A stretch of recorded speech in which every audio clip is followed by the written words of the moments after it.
So much. That's good news.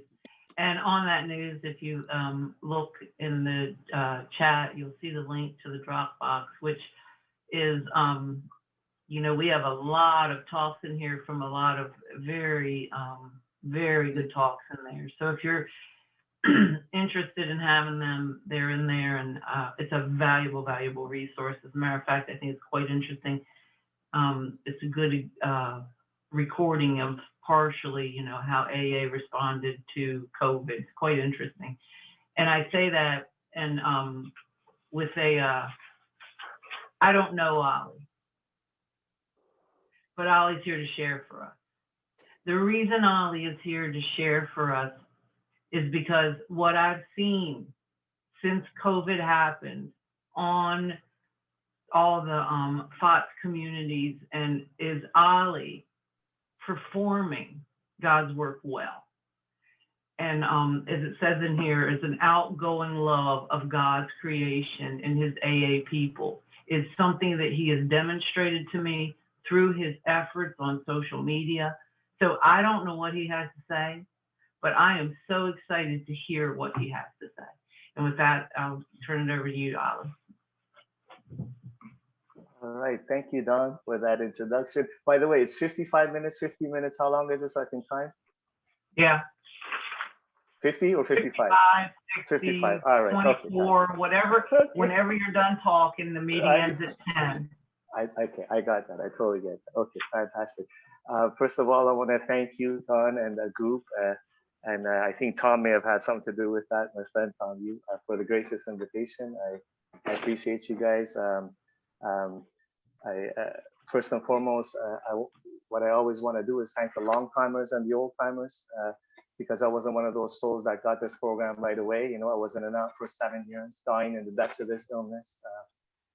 Couldn't put 2 days together, suicide attempt after suicide attempt, because I don't know what to do with myself, And it was the long time and the old timers standing at the front door of those church basements that would welcome me. And you guys were the ray of sunshine, and the universe of darkness that I lived in. They would buy me coffees, and they would practice. The long timers did and continue to practice these principles in such a way that you become attractive to me, So you became attractive for me to seek what you had. And it didn't always look like in that discussion of the fourth step and what's on the big, you know what I mean? It was a lot of times what it looked like is walking these steps. Like when I didn't have food in my fridge, the long timers would buy food for me and bring it to me. You know what I mean? How many times it took me from detox to meeting to detox to meeting. It's okay, Ali, keep coming back, man. Come on, have a cup of coffee, right? I'll never forget the long timers. I have so much gratitude and respect for the old timers. The traditions tell me that the old timers are the backbone of Alcoholics Anonymous. What they say is that the voice of God comes. Did you hear that? That the voice of God comes from the group conscious comes from the elder statesman, they said, and then that's been my experience as well. So I want to thank you all for being here. There's so many friends and people that I admire and respect that make me a little bit more nervous on this screen that I'm not going to name each and every one. So I want to always do that. I got to be honest with you. I'm really humbled to be here and feel like perhaps I don't really qualify, because as we heard Bill Wilson talk about, in this beautiful article, he's talking about a perspective of a long timer, an old timer at that time, right? And what emotional sobriety looks like from that perspective. So I'll talk a little bit more. I have a few short years in sobriety, and but what I am present to is that I'm present to the fact that I'm a speck among specks, that I'm just a spoke in this wheel, that I'm not here to teach anybody anything or tell anybody what to do. I'm present to the fact that this program has depth and weight. This big book of ours, which is a couple of inches thick, only becomes thousands of kilometers deep when we pour our experience on the words of this book and it becomes alive. I'm present to that fact. Therefore, perhaps I do have something to contribute. It's my experience. It's my, however limited it is, it's my experience and my brokenness. That's what I bring to you guys. I pray that the Spirit disrobes me and allows You know, you guys, to see the gash in the armor and the wounds in the psyche, and how it applies to this beautiful theme of emotional sobriety. Um, Therefore, there's no need to really unpack the words in this article. You know what I mean? Because I'm going to share my experience on it. Not that I didn't. I want to show you something because I get nervous before talks anyways, but just especially stuff like this, we have to talk about. Look at this. Look at this. Look what I did the last 3 days. That's what I've I've been highlighting, thinking notes, praying. You know, perhaps that was needed as a process. You know. Before we go on, I also want to touch on this. I have taken a couple of notes. I don't usually do that. I want to touch on a couple of things, right? I wanted to touch on this. I think it's so important. Like Bill, like I admire Bill so much. Like the journey that he went through, the depression that he went through, the humility in which he walked, the humility in all the letters and responses to the criticism that he had. You know, this man, the big book talks about there is a big price to be paid. What does it say? And the price is the destruction of self-centeredness. This man never had a chance to be just a member of Alcoholics Anonymous. AAs wouldn't let him. They would either put him on a pedestal up here, in which he felt like he couldn't live up to, causing more depression, right? Or, you know how we are, well, I am at times, right? Put someone on the pedestal, meanwhile waiting for them to make a mistake so I can criticize them and knock them off that pedestal. And all the criticism that he experienced, you know what I mean? And it's incredible. And what I'm present to is that I get to look at this journey, like look back 87 years later, 87 plus years later, with a little bit more clear spiritual glasses, and look at the beauty of the walk. Look at what God did with that broken soul, with all his faults, with all his shortcomings, with the depression, with everything. Look what he did. 87 years later, we are all riding the waves of the language of love that was started through that broken human being. Mountains were moved. Millions of people are sober, ripple effects of it throughout my life, to my kid, to my son, to my wife, as a result of that. So perhaps I got to take a different look at emotional sobriety than I had in the past. Perhaps it's not this perfection. Perhaps emotional sobriety is embracing the brokenness, the spirituality of imperfection, right, Steve? Of imperfection, right? And allowing God to shine through it. You know, perhaps that's for me, it's a more deeper look. Because what the big book talks about, God wants us to keep our heads in the clouds, yet our feet are planted right here on earth, because that's where our fellow travelers, because that's what makes us useful to each other. That very brokenness, where you showed me your broken heart and he said, Ali, me too, but look at what spiritual principles have done, man. Look, do you see God shining? Do you see that I stay sober through it all? So you can too, you know?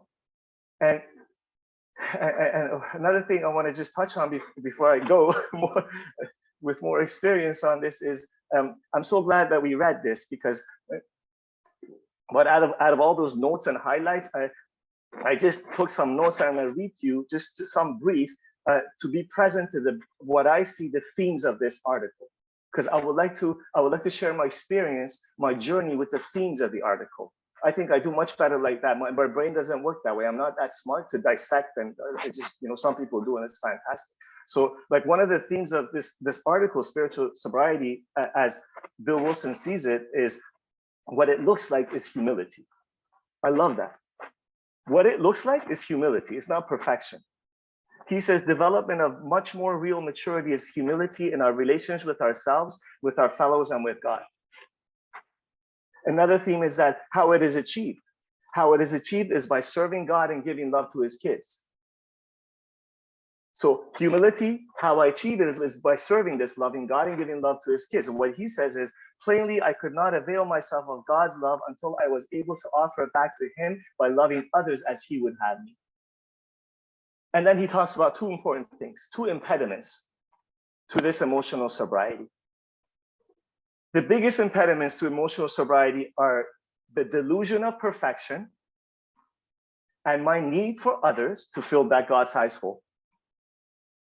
What he says is those adolescent urges for top approval, perfect security, and perfect romance, and the constant dependence on others to provide me with those impossible demands.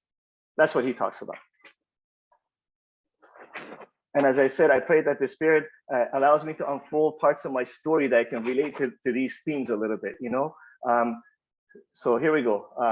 I was separated from alcohol on January the 4th of 2012. I've been in the middle of the circle and triangle to the best of my ability, not perfection, living a juicy life, but a real broken life. Really, sorry, fumbling and stumbling on this path a lot. You know what I mean? And I have fallen asleep to the delusion that somehow this path is about perfection and looking good and sounding good and number responses and number engagement, speaking engagements, or how I look out there in life to others. And that delusion, what it did to me is that it lulled me to a sleep where alcoholism came and visited me coming up to 5 years. So I was separated from alcohol January the 4th of 2012. I haven't had a drink. I've been in this circle and triangle. I haven't left you guys for one day. However, my sobriety is 5 years. I just celebrated 5 years on January the 8th of 2012. The reason for that is that as I was worried about what you think about me, an image to portray, the last year before September 8th, 2016, my sobriety date, the year before that, I started to get really attached to my wife and how she's treating me and how I look and all this stuff, right? So I stopped sharing myself honestly with you guys. I stopped sharing, at least with the inner circle, my sponsor and others, you know? And alcoholism, cunning, baffling, powerful, it waited patiently. It waits patiently for me. It doesn't come at me as a drink anymore. That's too easy. See, what it does is it makes me feel like I'm not good enough unless I reach some level of perfection in your eyes. And what I do is I sweep these secrets under the carpet, and I think I forgot about them. I think they're gone. But I waited patiently. When my wife went to have minor surgery, my wife is sober 11 years. She's in the AA too, right? She went to have minor surgery, and the doctor prescribed for her Percocets, they're painkillers, narcotics, right? She came home. She gave them to me to hold, to administer, to give to her, dispense to her. And I find myself taking two on a Tuesday night. And the next morning, she asked me, I told her, I talked to my sponsor and I renewed my dry date. So I didn't leave you guys, right? I renewed my dry date. I go back in this program and these steps, but I got to tell you this, from that day to this day, my quest, my yearning, my need to be more humble, to be a better human being, took a different face, man. It transformed, not the perfection of it, just the desire inside of me. I believe I become a better, I don't want to say messenger, but I almost feel like just a better person, you know, as a result of that. And I experienced two things from that. What I experienced was the power of alcoholism, cunning, baffling, powerful, and I experienced the power of God. I had my own version of I could not drink even if I would. I guess you had some work for me to do. You stay in here. You stay. I got some work for you to do, right? And as a result of these, and how I landed here was broken in every way you could imagine. Financially, emotionally, suicidal, couldn't put 2 days together. As a result of these steps and the fellowship and the traditions, all three parts, unity, recovery, service, on a day-by-day basis, I've had the pleasure and the privilege of experiencing this power, of tapping into this power, of building a relationship with this God, of walking under the sunlight of this power and coming over here and telling you about this power, no matter what's going on in my life. I've had the privilege of doing that with all my brokenness.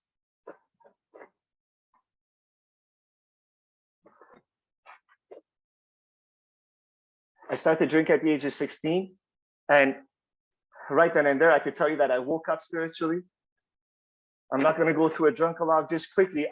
What I brought to you guys in 2006, when I was originally 12 steps, what I brought to you guys was the problem. I brought the symptom of the problem thinking is the real problem. I brought you the drink. I brought the confusion, that the bewilderment that I don't know why, what is wrong with me when I've had ample evidence in my life that the drink destroys me. Why do I keep picking up that first drink?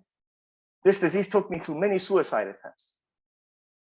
Razor blades, Tylenol 3s, Percocet, sleeping pills, vodka, hose in the exhaust of the car, in the garage, in my mouth. Many suicide attempts. Why is it that after every single suicide attempt, I tell my loved ones, I promise them that I'm not going to do this to you again. And yet 2-3 days later, I'm doing it again. I brought you that. I'm confused. I don't understand. I brought the confusion. I thought I was stupid. I thought it was ugly. I thought I was weak. My dad told me, you're weak. Be a man. Have a couple of drinks and that's it. I didn't know. I suffer from the allergy of the body. Once this brain with a virus and it gets me to have that first drink, I had no idea that the drink takes the drink. It explained many things for which I could not otherwise account. Like when my mom, she saw that the drink was on me, poor thing, I was in my 20s. I moved back to that condo. She saw that the drink was on me. Poor mother, she thought her son's gonna die this time around. So she bear hugged my legs. And I pulled my leg out, kicked her in the shoulder. I stole her money. I went out for 2 weeks. I drank for 2 weeks. It explained that. It's not that I'm all the things that my father said. I'm sick. I'm an alcoholic. I suffer from an illness of the mind and body. I brought that to you guys.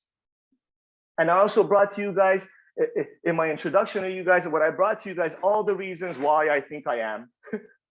Because my dad beat me, because I came from a war zone, because I experienced bombing, because I was molested by 2 15-year-old kids at the age of 7. Because I didn't speak a word of English when I came to Canada, I faced racism. Because that's the nature of this illness. That's the spiritual malady. It's cunning and baffling because it always wants me to point outside, just like he's talking about, Bill. Always wants me to find a solution on the outside. But what you told me is that, Abby, see, the root cause of your illness is inside you. It's a self-centeredness. And it doesn't mean that you're a bad person. And it doesn't necessarily mean that you think highly of yourself at times, although you may. And it doesn't necessarily mean that you think low of yourself at times, although you play that role. What it means is that you think often of yourself. They got me. Every situation in my life, my pain is the biggest pain. How I feel is the most important thing. What I'm losing, what I'm not getting is the most important thing. It's a thing that continued in my recovery. You know what I mean? But what they also told me is that, Ali, the light is inside you too. This light is inside of you. We just have to clean house, trust God, uncover, discover, Chuck Chamberlain used to say, right? And discard. So you can be present to that love, to that grace. Grace which has always been there, but be present to it. Because there's a difference between living under grace and having a relationship with that which has given me grace for all these years. There's a difference in that. You know, there's emotional sobriety in that. There's humility in that. I'm going to fast forward to my last drunk because I want to get to some recovery fumbling and stumbling stuff related to what Bill is talking about, right? But I just want to let you know this. For 7 years, I was in and out of Alcoholics Anonymous, dying, confused. I was angry at you guys. I was depressed at me. Why is it that I think I'm doing what you're telling me by going to 90 meetings in 90 days, 100 meetings in 100 days, setting up chairs and coffee pots, and before and after the meeting fellowship? Why is it that I'm doing that I can't stay sober? But I'm not confused today. See, the reason that was happening to me, for our newer friends, by the way, if you're here, is because I wanted something for nothing. I wanted to get in physical shape by going to a gym and talking to people that are in incredible shapes, get inspired by the stories and go home. I wanted to sit next to you by osmosis and get whatever you have. I missed the boat on the steps, but eventually I woke up. And you know what woke me up? Pain. Pain woke me up. Bill Wilson talks about pain as a touchstone to spiritual growth, right? I was out of all ideas. Every door that I knocked on to prove to you that I'm not an alcoholic shut in my face. Nope, looks like I'm one of you guys. I have to concede to my innermost self. You know? My last drunk wasn't as bad as the 50 before then. I was renting a room in a men's recovery home in downtown Toronto. And I was in AA 4 months sober, really busy, active at group level and fellowship, you know, no steps. So obviously this brain with a virus in it that will always tell me a drink is an option, left to my own devices, told me a drink is an option. I went and drank for one night, snuck back into that room. I passed out and came to an incredible amount of pain. My joints, I remember, my joints were throbbing. My skin was hurting. You know how when you have the flu and your skin is sensitive? And I wanted to kill myself. And I wanted to take a drink more than anything. And I prayed one prayer, asking this God, don't know who you are, don't know where you are, don't know what you are, but you better do something here, man, because I can't do this anymore. Please help me not be like this anymore. From that prayer, there was a shift in outlook in life where I didn't want to drink anymore and I didn't want to kill myself anymore, yet I'm still sitting in pain. What a merciful God. What a loving God. Just caressed me, brought me back to you guys. And you know who I came back to? I didn't come back to the man or woman who had big book knowledge and doing this. The person who I became, by the way, early on in recovery. I didn't come back to that guy. I came back to the guy who was loving. I came back to the person who was practicing principles in his affairs because I felt safer. You know what I mean? And God put a new teacher in my path. I'll fast forward. God put a new teacher in my path. And this teacher opened the big book of Alcoholics Anonymous with me. And what this teacher did is what we do with each other. She literally opened the big book and, as I said earlier, poured her experience on the pages, and the big book became alive. We went through it black and white. That's all we did. That's how I was taken through the steps. But please don't misconstrue that like everyone has to do. No, that's just my experience, right? Open the big book, black on the white.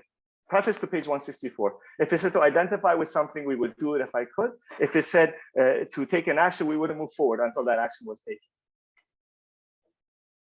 And I'll tell you this, as a result of these steps, I want to touch more on the theme of this beautiful article, but I'll tell you this, as a result of these steps, the best way that I can describe it is that I lived in darkness. I couldn't see. I couldn't hear. I couldn't taste. Life was torture. I was sleepwalking, thinking I'm awake. It's as if somebody went inside my heart and flicked on the light. And I was all of a sudden able to see, right? I see the colors. Everything is new to me. What? You mean it was me? I thought it was you this whole time. You mean I'm going down one ways and hitting people and bumping into people and causing chaos in their lives? I thought it was you. I woke up. I started to become free. And my quest for emotional sobriety it went on a different level, I guess, you know? Because the drink was taken away. Now I'm left with life. Here, one example, my dad. I just love the theme that he talks about in emotional sobriety, right? Brokenness, embrace your brokenness, allow God to come in for one reason and one reason only, to give love to his kids. And watch what I do with you. I love that theme. I love that theme, right? My father, I hated him. I hated him. He beat us. Chaos, violence, hitting, crying, addiction. He was an opium addict, on and off of opioids all the time, right? At the age of 35, I'm still blaming him for what happened to me as a kid, as a teenager, for everything in my life, all the failures of my life. As a result of these steps, continuously working these steps, I believe that's how emotional sobriety is. I know this, when I say achieved, it's the wrong word because there's no perfection, but how I sort of humbly walk a little bit closer to achieving a greater depth and experience with emotional sobriety is through these steps as a way of life. I used to think emotional sobriety was some graduate level course. You got the steps here in AA, and then you go to some graduate. No, it's this path. It's this path, and everything that comes out of this path. You know, I became free, and I fell in love with that man. What I saw is that this poor man did the best that he could with what he had. I saw that he was an active addict. And for whatever reason, I knew these facts, But they just became so alive to me. And I became present to the fact that this poor guy was kicked out at the age of 12 from his home. He had an addicted father. He had to grow up on the street. He became a self-made man. I saw all the good things he was doing for us from what he had. You know, he didn't have those things that I wanted him to give me because it was never given to him. But financially, he always had had my back. Anytime I needed him, he was always there. And I started to get present to the fact that what kind of love does it take? Like I'm in this path, you know, knee deep in it to the best of my ability, right? And at times, this head still comes for a visit and starts to talk to me that you're a loser, you're not good enough, all the insecurities that come, you know, once in a while. I'm thinking without a solution, this man, an active addict, despite all those insecurities, all the fears, you know what he did? In '86, when Iran and Iraq were fighting, there was bombing. He grabbed myself and my sister and my mom, brought us all the way across the world to a new land, to a new country, where he didn't speak a word of English. He looked different than everybody else. He left accolades, a good paying job, managing 200 people, acknowledgement, money. We didn't have to move. We could have moved to a different city where there was no bombing. What kind of love does it take to do that? You know what I mean? For the first year, you know what he did? He had to sweep the floor of a pizza joint because he was scared he was going to spend all his money. He didn't know what he was going to do for his kids. You know what I mean? He did that for us. I became present to that. And I saw the chaos and the fighting and the hitting that it caused in their lives and the stealing and the blaming. And I made amends to that, man, and we became free. And we started our journey on this path, walking together. And him and I are best of friends. And once in a while, man, this ease inside of me has come for a visit, where he's acted up the way he acts, you know, like an active addict does. I found myself once in a while yelling and screaming at him as if I had never taken a step in my life. And 5 years ago it happened. And as a result of these steps, clean house, trust God, help others. What I start to see happening to me, not me doing, happening to me is that all of a sudden, ever so slowly, but it starts to happen, that I could be around him and he could be in one of those moods where he's spewing poison about my mom, and I'm just like listening and letting him be. I'm not taking it personally anymore. I'm not expecting spiritual fulfillment from a man that's sick. And the result of me walking this path to the best of my ability and God shining through, Alcoholics Anonymous shining through, 5 or 6 months ago, he took me aside and he said, he spoke in Persian, so I'm translating, son. I want to share something with you. I want to thank you for the way you treat me. I want to thank you for the way you're with me, because I'm losing my mind. I can't remember names much anymore. I'm losing my hearing. I feel like I don't participate in life anymore. Yet when I'm with you, I feel peace, that I'm not judged. Can you please tell me about the sobriety thing that you got going on? I could tell this story 1,000 times and I still have tears in my eyes. I'm in awe of the power of God. Emotional sobriety. Humility, give love to his kids. It's easy to love people when they're loving to me. Give love when they're unlovable. Can you do that, Ali? That's your growth. You know? That's your growth. I want to talk about sponsorship a little bit and my journey of emotional sobriety and the growth of that, or the lack thereof in sponsorship. Me sponsoring, let's say. I've been blessed to have some amazing sponsors. My sponsor, Butch, now, man, I love that man. I love that man. I started to sponsor people very early on in sobriety. That doesn't have to be everyone's experience. It was just mine. At 3.5 months of sobriety, I'm at step 12. My sponsor at the time and my elders, what they suggested to me is that you better pass this message on because you'll never stay sober. You're a little bit sicker than most, we think. I was in that for 7 years, right? And I would argue with them, like, well, what do I have to offer? And what I was told is that, isn't that interesting, Ali? Because if Bill Wilson or Dr. Bob Smith had some rule written in stone that you must have 1 year or a certain set time before passing these 12 steps on, they would be drunk. There may not be an Alcoholics Anonymous, and you may be drunk too. So it's none of my business. They would say to me, who, how to, and when you pass this message on. When you're at step 12, you pray and you make yourself available. That's what they said to me. So that's what I did. I would pray in the mornings. God, if you see fit, can you put a sponsor in my path? Because I don't want to drink and die anymore, please, God. I swear to God, something so childish in my prayers, you know? And God in his infinite mercy. I ended up setting up a meeting in a men's shelter. And literally, I would open up 3 pages from the big book, and these men would share from the chaos and the pain in their lives. And I would share the fact that, man, just 3, 4, 5 months ago, I was drinking. I'm not. I'm happy a lot of times. They start to trust me. They would come to me after the meeting and say, Ali, can you just help us with these 12 steps and whatever it is that happened to you? Can you help us with that? Sure, I can. I'll just take you through the big book as I was taking. And I don't know if any of those men are sober. But you know what? I'm sober. I haven't had a drink. And this language of love, I'm always reminded of that. I always think about this. It started because Bill Wilson was going to drink himself. It didn't start because he had an agenda to save people. He tried that for the first 6 months. He stayed sober, but the language of love didn't start. I like to think perhaps if AA didn't start, then he would have been drunk too, right?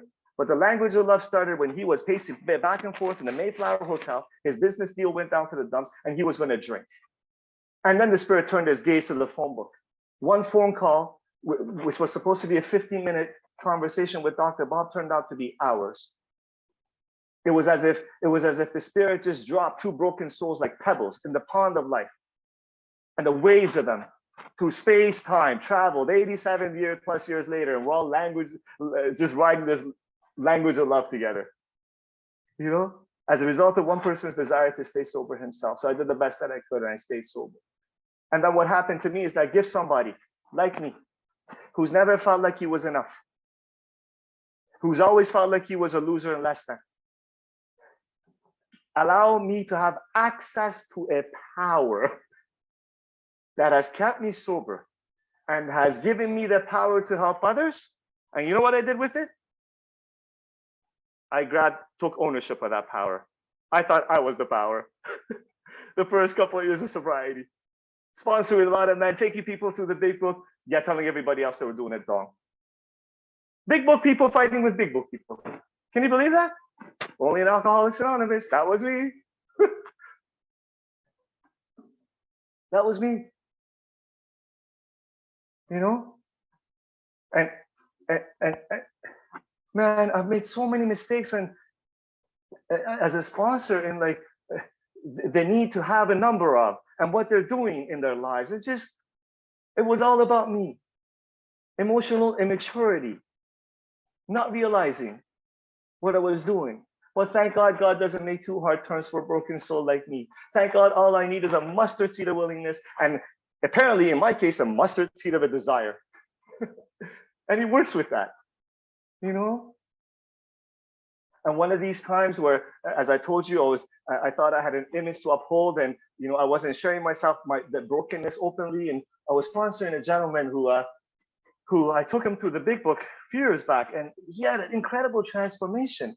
He was 6, 7 months sober, and about 8 months sober, ever so slowly, he stopped coming to meetings. He ended up drinking, and for a year, I tried to help him.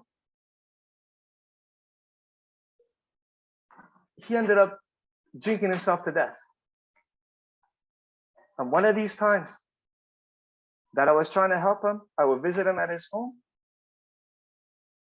You know what he said to me in that conversation? He said something to me very revealing that woke me right up, man. He said, Ali, you know, I told him, I said, Peter, how come, brother, what happened to you, man? How come you stopped sharing yourself, or you stopped, you know? He said, you know what I think happened?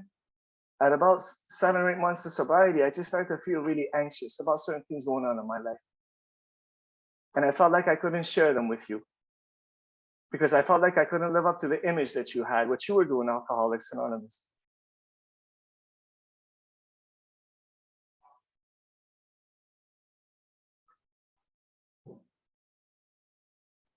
That's what I do on my own power. And please don't, like, I get it. Like, I'm not so delusional today that I think I have the power to kill anyone, make anyone drink or say. That's not what I'm saying. What I'm saying is that there's a lesson in it for me. There's a lesson in it for me. That's what I do when I take this life in my own hands, this path in my hands. That's me on my power. Not realizing or caring who I hurt. It's all about me. In this path, it's all about me at times. How I look, what I sound like, what I'm getting, how I'm feeling. Are you kidding me? And I like to think I'm a little better sponsor today. I just have more life experience. I'm a little bit more mature today, you know? But that's okay. I did the best I could. As I said, for me, it seems like God doesn't seem to make too hard times. Thank God for that. Thank God for that, man. And then I would meet other teachers and mentors on my path, like my sponsor boys, like Steve, like many others, who I see just share so transparent, like Teresa, share transparently and just allow me to just see that I can live up to that. Allow me to see that it's available for me too, you know? So I learned.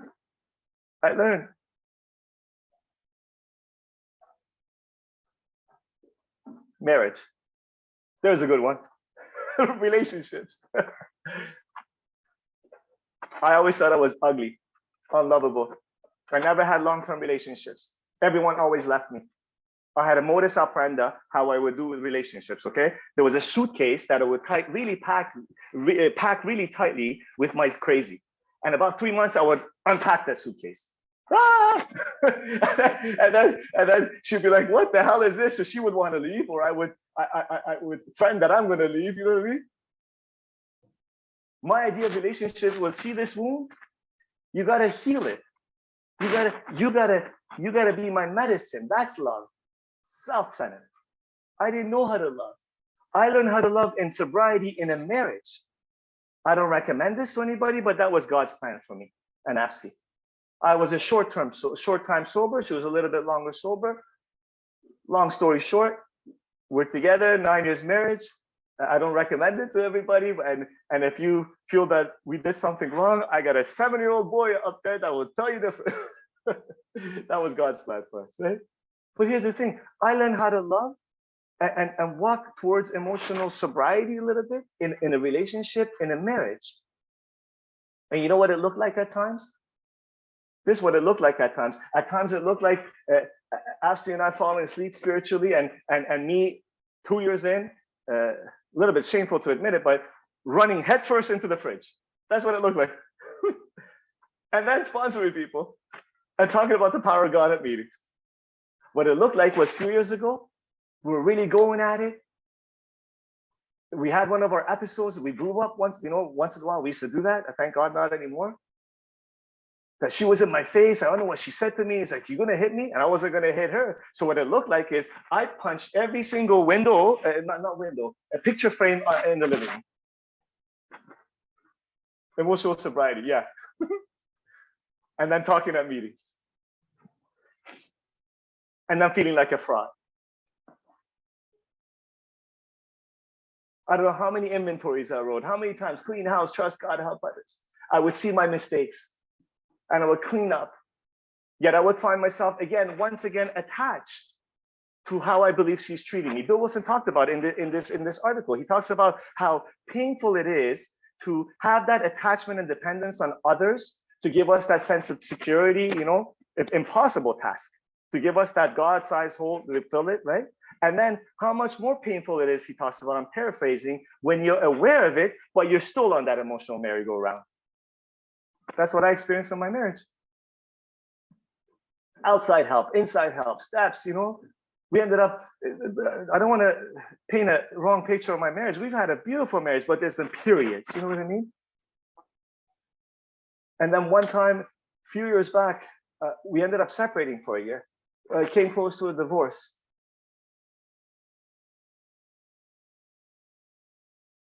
And I found myself in a room that I was renting. not too far from here because I wanted to be close to my boy.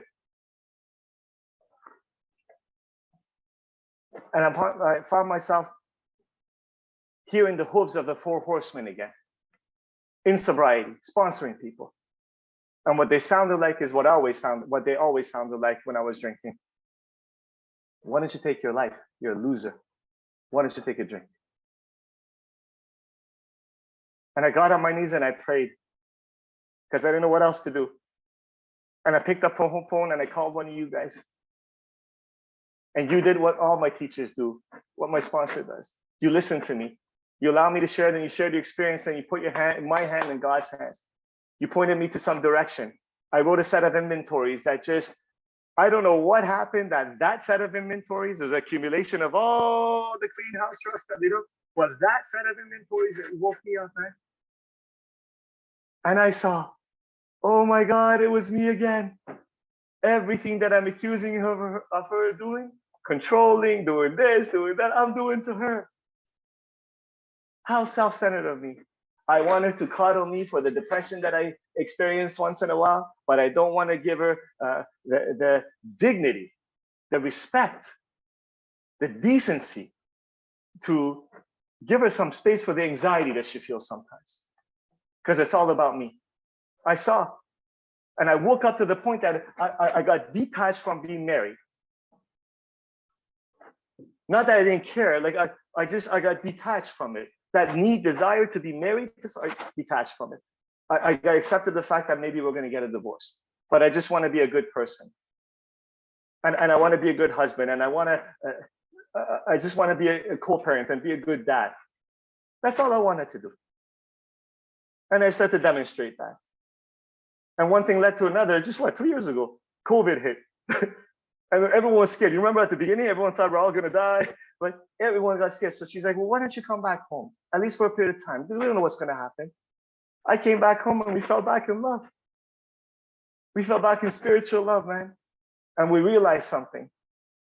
That Afsi and I, well, I'm going to talk for myself. I am way too selfish to be able to have romantic, normal human love with another human being. Because my idea of love is if you treat me the way I think you should treat me. What we become present to is that Afsi and I have to have a spiritual experience together constantly. God has to be in the middle of this thing. That's what we came present to. You know? And she's a soldier of God. Man, I love my wife. And I'm so blessed as a result of walking this path imperfectly, reaching a level of pain, that I have no choice but to come back to the table with God for a deeper surrender of my ideas. Deeper surrender of my ideas about sponsorship. Deeper surrender of my ideas about my father's doing. Deeper surrender of my ideas about what a marriage is and how she's treating me. You know?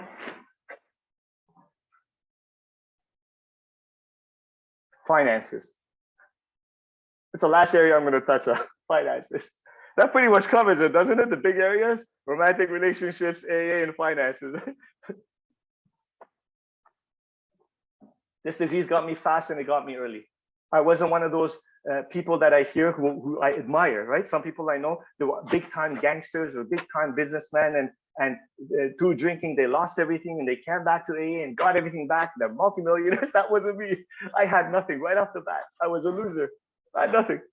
This disease got me fast and got me early. I didn't build nothing, built anything, you know? And through recovery, through sobriety, that was one of my challenges. To be able to find a job that can help support a family. Like I would find a job, but it's $20 an hour, you can barely live on your own. Never mind supporting your wife and a child, you know? And I don't have to tell you the chaos that goes on in an alcoholic's head when he falls asleep spiritually, when he thinks it's about results and he forgets about God's in charge, right? I don't have to tell you, you're a loser. You're not a dad. You're not a real husband. You can't provide for anybody. I don't have to tell you the chaos that happens under a roof when 2 alcoholics, never mind 2 normal human beings, but 2 alcoholics fall asleep spiritually around finances, the chaos that happens around that, you know? There's so many examples where I saw that every time I'm attached to what's happening in the area of finances, every time I'm attached, God in his infinite mercy comes to my rescue when I ask him. He's the Father, we are his children. I pray to him and I ask him for help. Just like my son Darius, if he asked me to dig the ground with my teeth, I would for him. The only person in the world I would. So I asked him to help me. Many examples, I'll give you two. One of them, one time I was working, building a fence for a gentleman I was sponsoring a few years back. You know, wooden fence around houses, and there's something called clam shovels. Like you dig 3 or 4 feet for the post to be put in. And it was a hot summer day. As a laborer, man, I was hustling, tears in my eyes, dying. God, come on, God, man, can you do something here? I don't want to fight with my wife over the bills anymore. Then all of a sudden I realized how self-centered that is. I don't have to realize exactly how I'm selfish. I have 2 barometers. Negative thoughts, negative emotions. I go inside, I watch, and I ask for help. That's what I do. Ask God, can you please remove this self-centeredness, remove this selfishness. Show me, who would you have me be? What would you have me do, God? And then I hear the gentleman, a little bit older than me, 65-year-old gentleman, who's sitting down 5 minutes before me to take a break, who was hustling as a laborer just like I was, who had lost a wealthy man, who had lost a debt business to a messy divorce and other things. Open his mouth, and what he says to me is, right after that prayer, Ali, can you help me? I've been wanting to kill myself the last couple of weeks, and I don't know how to stop drinking. Can you help me with that? I never told him I was in AA. I just told him that I don't drink. I haven't drank in a while. I live a better life because I told him, right? Can you help me with that? And then I watch my mouth open and I hear the words come out. I start to tell him about how bad it was and what alcohol did to me and Alcoholics Anonymous and the beautiful life I had. What did he say? I wrote it here. What did he say? It's to give something about giving love to God's kids, right? Him using me to give to others, right? All of a sudden, that same job, that same harsh conditions, that same little pay, I had a shift in outlook in life. All the have-tos became get-tos in that moment. I get to come to work. I get to hustle. I get to look for a job, and I get to help somebody else. I started to float that day. The rest of that job, I was just loving. And he kept on taking me from job to job, to career to career. Guess what? By the way, every time I reached out for his hand, I was at peace. Throughout this whole thing, we never slept on the streets one day, and we never went hungry one day. And the bills were somehow paid. Go figure. Go figure. Despite me trying to play God, you know, and some of the depression that I faced as a result of it. And eventually, about a year ago, God saw fit that he put me in a new path, a new career path, in which I absolutely love going to work. I never had that before, you know? I never had that. I work as a salesperson. I went from construction to a salesperson for a company of somebody who loved. Beautiful man. My sponsor, Butch, selling windows and doors, you know? So this is the reason I'm bringing this up. The reason I'm bringing this up is this, okay? I get to support my family even more properly now, right? The money is a lot better. I love the job. I love the job. But you know what happened not too long ago? A couple of sales didn't go through that I thought for sure, you know? You know what happened? You're not good enough. Look at you, you're a loser. That voice, the volume wasn't that loud, right? So once again, I was reminded. So what I start to do is before every appointment, literally, I sit in the street before the driveway. I go 10 minutes earlier, right? And I sit and pray and I ask God, can you just please remove my attachments to results here? And just show me what my assignment is, because maybe the assignment is not for me to, for them to buy anything from me.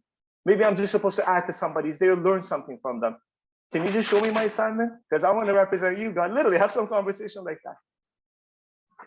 I walked into this lady.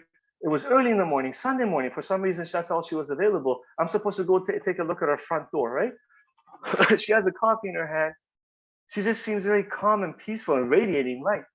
And we start to talk about doors a little bit, and then she starts to talk, for whatever reason, starts to talk to me about meditation and how she's a spiritual teacher. For 20 years, she's been doing yoga and teaching and helping so many people, organizations with people with mental health and all that kind of stuff, you know? And then all of a sudden, as she's talking, I'm just praying. I don't know why, I'm just praying. God, what's my assignment here? God, what's my assignment, right? And then a voice said, tell her.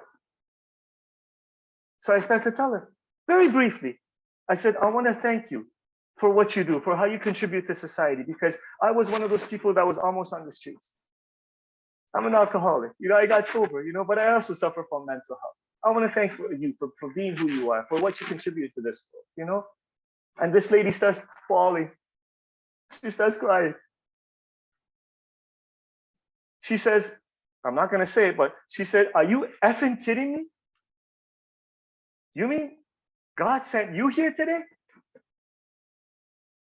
She said, Ali, you know, with all the knowledge and experience that I have in the spiritual realm and helping people, I have a husband in there that's passed out. He's an alcoholic. I don't know what to do. I haven't been able to help him for 10, 20 years. Can you help me? Is that what God sent you here? And I saw what my assignment was. And I started talking about AA and the program and Al-Anon and meetings. You know what I mean? And I got detached from results. And once again, God showed me, you want to stay close to me? You stay close to my kids. You're a servant. I made a deal back in the third step. I'm going to stay close to you, do your work well, to the best of my ability, and be of service to your kids. The details of my life, I cannot handle. I get way too attached to them, the results. Like I'll plan, I'll take some action, but the results are up to you, God. I've matured, you know? I'm no longer as much, okay? As much as before. It's a path of progress, thank God. I no longer look at every single event in life as what's happening for me or to me, you know? Because if God is everything, if I've made that decision, if I've been crushed by a self-imposed crisis, not only before drinking, but in sobriety, self-imposed, bondage of self, can't breathe because of my ideas. If I've been crushed by a self-imposed crisis, then I had to, many times, I could no longer postpone or evade. I have to come to the realization, fearlessly, that either God is everything or else he's not. That either God is or he isn't. Well, if he is everything, then everything is a message. And everyone's a messenger. This life is not about me and what I can get. It's about serving.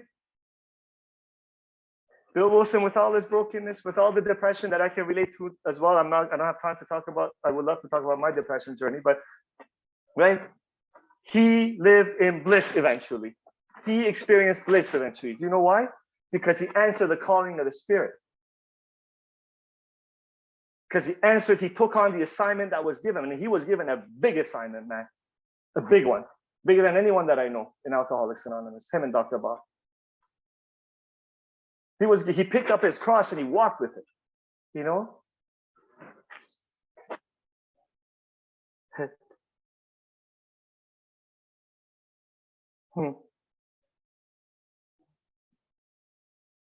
And a big part of this journey is about this entire journey is about serving others and at the same time building and cultivating and deepening relationship with this loving power, this inner resource, this sixth sense, this intuition, whatever you want to call it. It doesn't matter, right? Because I have shown and demonstrated that I could be in service like a chicken with his head cut off just to be busy and hurting people. So I need to come from source. I need to build a relationship with source and get my assignments from source. And so a lot of times it comes from you guys. God's voice comes from you guys, you know? That's what I need to do. I need to deepen a relationship with God. Through prayer and meditation, spending time with this power. See, because I don't suffer from a drinking problem. I really don't. I thought I did, because if I did, all I had to do was put it down and walk away. I couldn't. My sister did. My younger sister did. I couldn't. I suffer from a drinking solution. I suffer from alcoholism. It's a soul sickness. It's a spiritual malady. On my own power, I'm always thinking I'm less than you, worried about what you think about me. There's somewhere to get to. Then I was never okay. On my own power. I had a relationship with God. God's got to be the employer. I got to worship source, not the rivers that come from source. This job, these careers, these relationships are rivers that come from source. Once I concentrate on the river, then I'm scared of it drying out. I'm scared of her leaving me. I'm scared of not making enough money. I concentrate on source. I build a relationship with source, and I don't do that perfectly.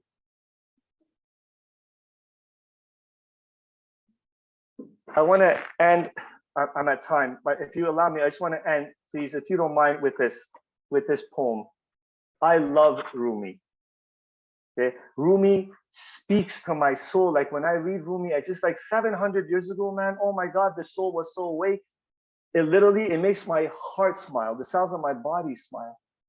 I believe this poem, this Rumi poem, really speaks to this path of of emotional sobriety and accepting brokenness. And God is everything. I know Kurt knows this. It's called Guest House. And I'll end the talk with this. Thank you so much for allowing me to blab for a few minutes. This being human is a guest house. Every morning a new arrival, a joy, a depression, a meanness, some momentary awareness comes as an unexpected visitor. Welcome and entertain them all, even if they are a crowd of sorrows who violently sweep your house empty of its furniture. Still treat each guest honorably. He may be clearing you out for some new delight. The dark thought, the shame, the malice. Meet them at the door laughing and invite them in. Be grateful for whatever comes, because each has been sent as a guide from beyond. God bless you. Thank you very much.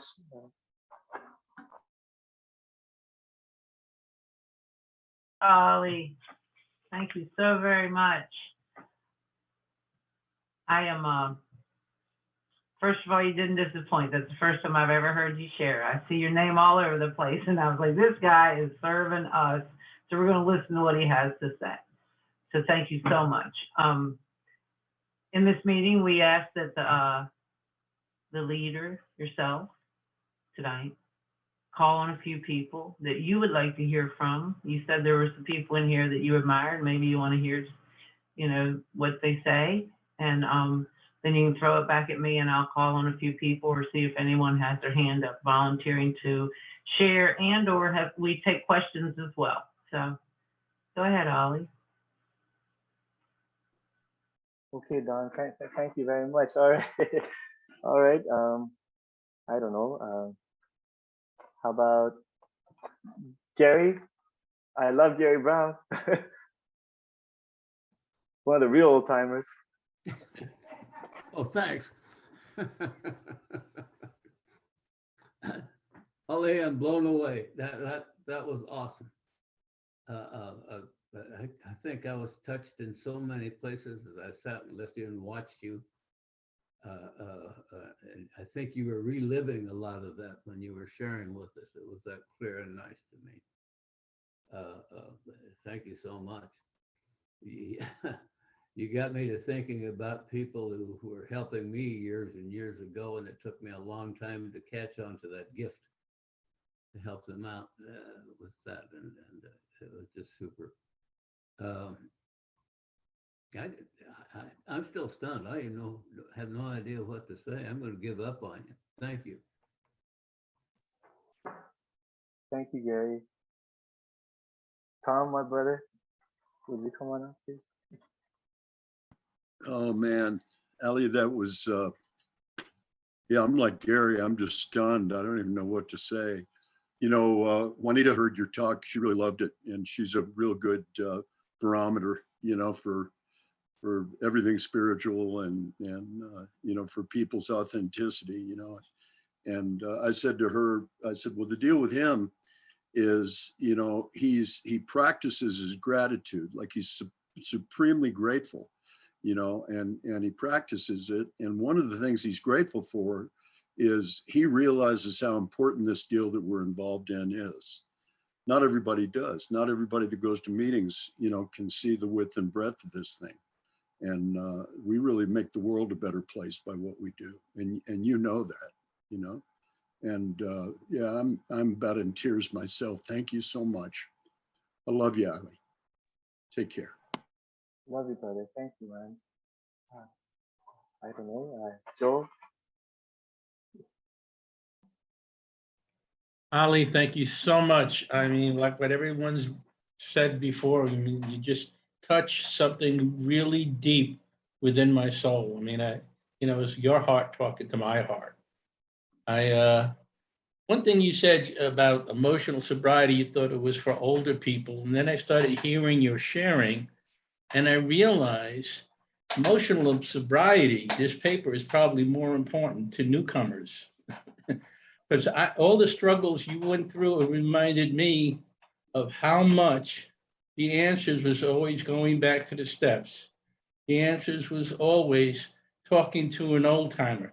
The answers was always helping another, and just leave the problem alone, help, you know, God's kids, and the problem eventually would just go away because I was just entertaining it in my head. And as long as it was in my head, I was miserable. And I had to change my focus.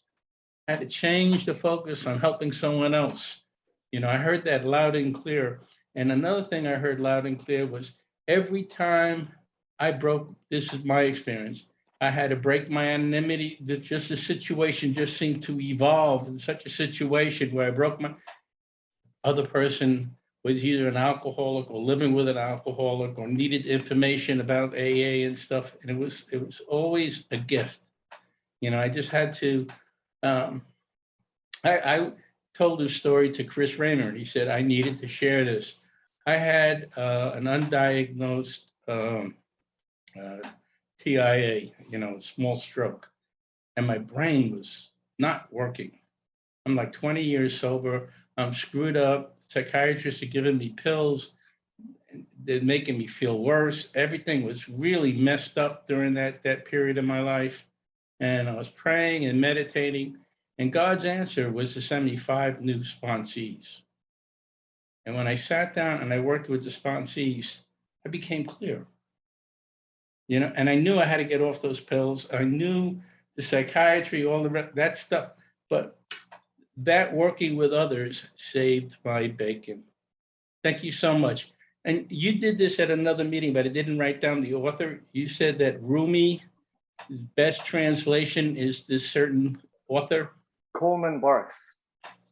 Coleman. Barks. Yeah, Coleman Barks, like a dog barks. The best translator. Yeah. Thank you very much. Thank you, brother. I love you, brother. I love you too, man.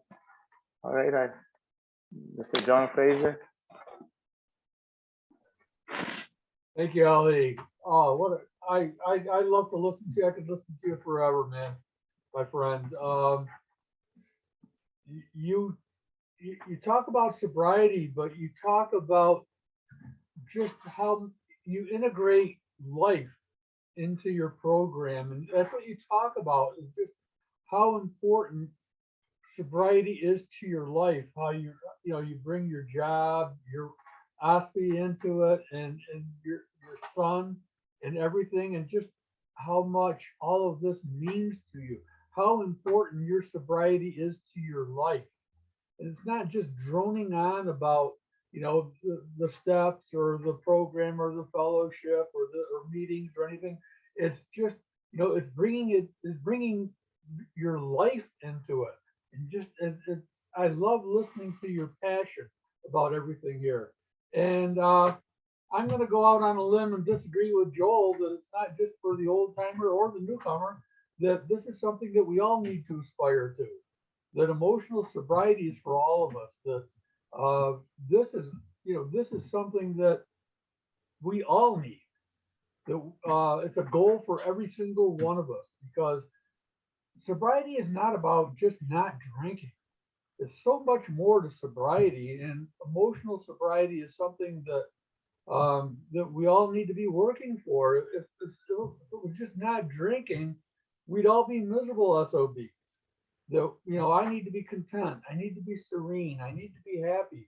And for me, that only comes through not only working the 12 steps, but incorporating them into my life. And that's what you talk about. And that's what I love to hear when I come to listen to you, which I do as often as I can. So thank you. It's been a great meeting, and glad I could be here tonight. That's all I've got. Thank you, brother. Don, I think there's a lot of people I could pick. Can I hand it over to you, please, and just listen? Would you pick Sure. people, please? Thank you so much. Thank you so much, Ali. I was really a couple of things you said that really tapped on my shoulder. One of them was when you said you could hear the hooves of the four horsemen sober. And you know, it's a hard thing. It's one thing to be in here, you know, chatting about, you know, I'm emotionally sober and I'm in there, you know, being unattached and all these things and doing 12 step and but there's a real humility about admitting that the four horsemen are running through the room sober. And there's a humble willingness to tell the truth that allows us to progress to the next phase of our development. And I think it's pretty amazing. And I wrote down Rumi, the guest house, because it seems to me, my sponsor says, we go to bed sober and wake up alcoholic. And I've woken up alcoholic a little bit. The four horsemen been running around the room. And in my mind, I'll decide that it just ain't going the way I think. And I love what you said. I wrote down a deeper surrender of my ideas about the way my life should be. Whatever should it be? I should have this, I should have that, I should have them, I should have whatever it is. But my surrender results totally around what I think I should, how my life should be. And I've designed the plan, and you know, somehow it's not going my way, and now all of a sudden the four horsemen are waking me up in the morning. And it's kind of amazing where it talks about we 12-step ourselves and others into emotional sobriety. So when I get myself out of the way and I'm willing to talk to some people, to genuinely concern myself with the well-being of someone besides me, somehow we're both getting better. And it's a thing that one of our teachers refers to as being a hollow bone, that I'm keeping the channel open, that it's passing through me. And because of my willingness to stay a channel, I live when I'm going to bed at night. The four horsemen aren't there to greet me when I get on my knees and do my 11 step at night. By then, I go to bed sober again.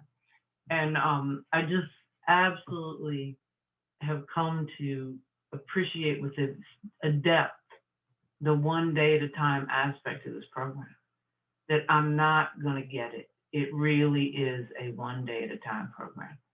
And anytime I kind of get out of that scope, it causes me anxiety or self-pity. If I'm in the past, it's self-pity, and the future, it's anxiety. And I, you know, dancing around between the raindrops of those things. It's better to just stay in today. And so thank you so much for what you've shared. And I'm going to call on Sarah out of Boulder.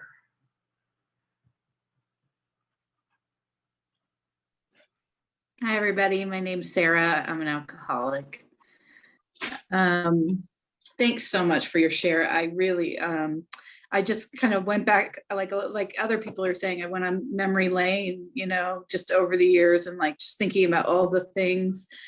Like what strikes me from the emotional sobriety article most is just this idea about dependency. You know, what are the dependencies? And I loved how you described them. You're like finance, romance, just kind of laid through them, and then your experience with them.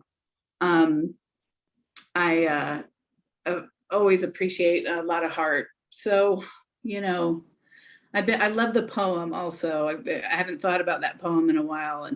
And I've been thinking lately, you know, we've had a wild 2022, you know, there was wildfires here in Boulder, it started maybe a mile and a half from our house, you know, and it blew a different direction, but we were packed up and watched everybody's houses burn. We're kind of up on a ridge, and then my father-in-law fell, and then I started a new job, and it lasted 2 days, and I got shingles, and I was in the ER, and the sickest I've ever been in my life. I'm still sick, and I couldn't work more, you know, because it was on my face and in my eye and on my cornea. And so I felt like, you know, and my father-in-law he's dying. He has metastatic lung cancer. And, you know, it's February what? It's only February 14th. And I don't mean to laugh, but there are times in my life when I look at like dependencies, like when I was getting sober, I was out of ideas, and I felt like sometimes life moves you and it plops you somewhere, and I had no fight left in me. And I think the times when I have the most dependency is like when I have it's like a fight. And what happened for me this year is I don't have any fight. I was sick, you know, like it felt like when I got sober, like the resistance that I usually have day to day that we're all talking about, like those 4 horsemen, I haven't had them, you know, because I just, you just kind of, life pops you out and says, I guess you're not doing that, you're doing this. And I thought, gosh, you know, not that I like being sick or the work thing happening but wouldn't it be amazing if I didn't fight all the time? You know, like if I didn't have those dependencies, and like, I didn't, because it's kind of nice to not fight, you know? So not that I would like any of those things again, but you can't fight death of a loved one. You just get to walk with them, you know, and show up.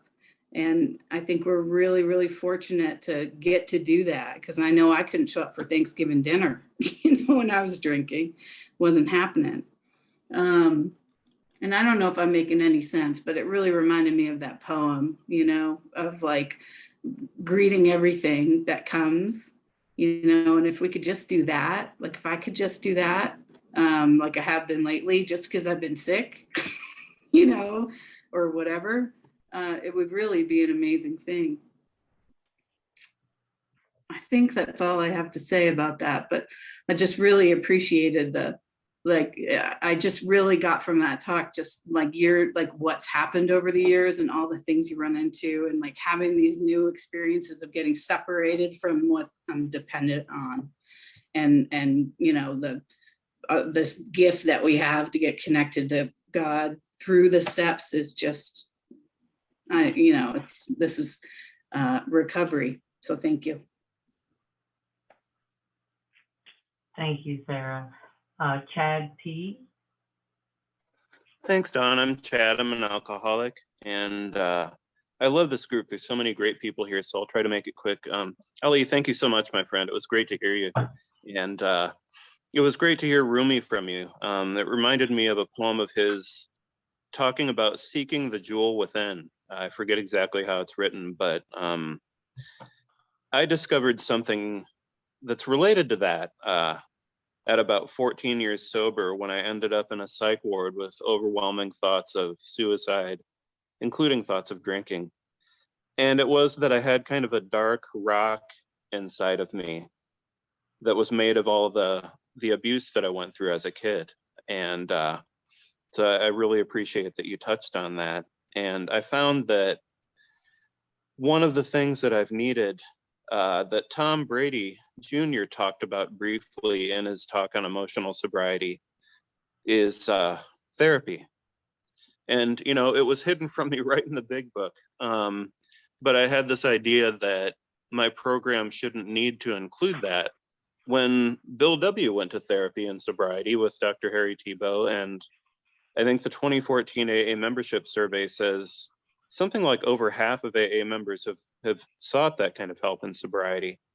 And I found that there are professionals who are trained in healing trauma. And that is something that I need and may always need, and that's okay today. So I love you all. Thanks. Thank you, Chad. Let me see. Let me get Emerson. Thank you, Don. My name's Emerson, addict alcoholic. Ollie, that was beautiful, brother. And what I related to you about is, pain is a touchstone of all growth. And I really related to the fact that, I know what pain is like, or the kind of pain I had when I was drinking and using and going through all that insanity. But it paled in comparison to the pain I felt in sobriety, by just going to meetings, by moving chairs, by like standing outside with people and trying to have conversation. But I did no work. And I was going to meeting after meeting after meeting, getting sicker and sicker and sicker, more angry, more confused. And what I heard from you is what I feel, my experience is that, I have a loving spirit, a loving God, and I don't think my God takes any pleasure in seeing me in pain. But my God had to let me be in that kind of pain in order for me to, become motivated, find my way, actually reach out and ask for help. Something had to happen for me to actually do the work and just not pretend I was doing the work. Pretending that I was an AA member in good standing, saying the right thing, it did not work. It didn't work. So I count myself as fortunate that my higher power loved me enough that he, she, it, whatever you want to call it, allowed me to go through some pain that at times felt unbearable. But it wasn't unbearable. What it did is it led me to the point of saying, enough, I give up. I'm gonna do this work. And in doing the work, slowly but surely, things started to change. I got my feet on solid ground, and I've stayed there and I continue to do the work. So I really related to that part of your message, your enthusiasm, your honesty, all that, your smile, brother. Yeah, thank you, my man. I appreciate it. Thanks. Thanks, Emerson. Can we hear from Una? Hi, everyone. My name is Yuna, and I'm a grateful alcoholic, and I'm so happy to be here. And I just have to say thank you, Ali. I don't have the words to express the love that I have in my heart for you. I've been 29 years without a drink, and I thank God that He led me to people like Ali, because you led me to God as I understand God today, and I have a completely different relationship with my God today. And I can walk outside and I can appreciate God today, whereas I didn't 22 months ago. And it's through people like you, and it's not the quantity of sobriety, it's the quality. And I thank God for people like you who show me that on a regular basis, and I follow you because I want what you have. I want what you have. So thank you, Ali. I love you.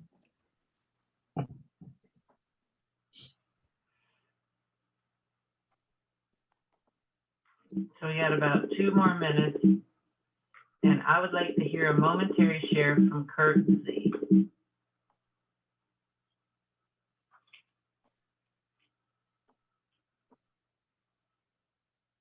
Maybe he's not here. Well, in that case, Adam Hancock for 2 minutes, please.